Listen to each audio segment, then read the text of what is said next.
Um, some of them are going to sound like, well, you've heard it before, but it's worth re-emphasizing. I think the first is you need to work, depending upon how well you want to do, and particularly if you're starting a company, you need to work super hard.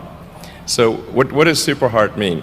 Well, when my brother and I were starting our first company, instead of getting an apartment, we just rented a small office and we slept on the couch.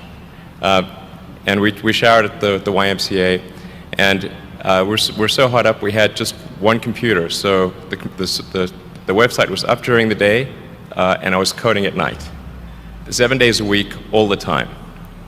And I sort of briefly had a girlfriend in that period, and in order to be with me, she had to sleep in the office. So work hard, like every waking hour. That's the thing I would say, particularly if you're starting a company. And if you do simple math, say like, okay, if somebody else is working 50 hours and you're working 100, you'll get twice as much done in the course of a year as the other company.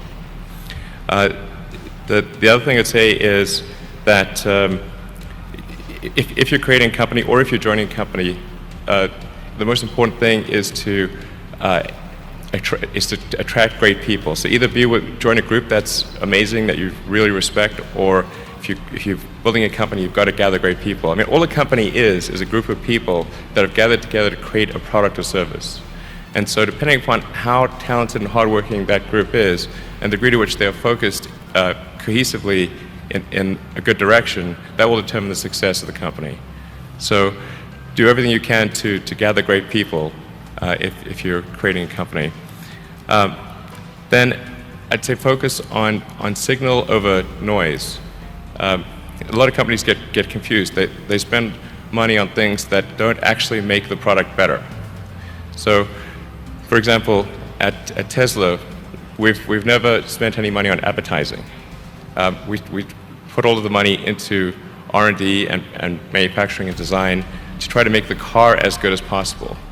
I think that's the way to go. So, for any given company, just can keep thinking about, are these efforts that people are expending, are they resulting in a better product or service? And if they're not, stop those efforts.